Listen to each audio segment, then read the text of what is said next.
Саламатсыздарбы? 11 каналында Кыргызстан жана ага кошуна жайгашкан өлкөлөрү боюнча аба ырайы менен тааныша алыңыздар. Аны мен Гүлүм Эркинбек кызы күн сайын айтып берем. Унааңыздын дөңгөлөктөрүн кышкыга алмаштырууга убакыт келди. Себеби Кыргызстандын көпчүлүк аймактарында кар жаап, абанын температурасы кескин төмөндөп, муз тоңот. Тоолуу аймактардын автожолдорунда тайгак болушу күтүлөт. Эми кошуна жайгашкан өлкөлөргө кайрылсак, Кытайдын Ак Суу жана Үрүмчү шаарларында жаан-чачын эртең токтоп, түнкүсүн абанын температурасы орто ченемден төмөн болмокчу. Күндүзгү температурасы +5, +6 градус түзөт.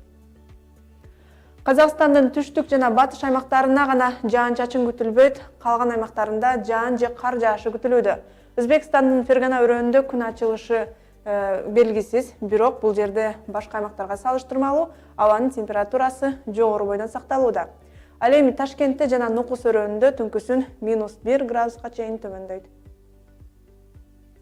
Түркмөнстандын Дашогуз өрөөнүндө асман ачык болсо, Борбор калаасы Ашхабадта күндүз күн ачык туруп, түштөн кийин жаан жаайт.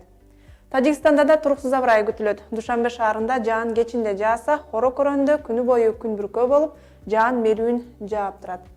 Ходжен шаарында болсо жаан себелеп жаайт.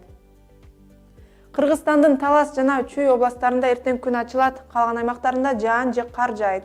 Абанын температурасы Нарын областында төмөндөйт, тоолуу аймактардын автожолдору тоңголок тайгак болот.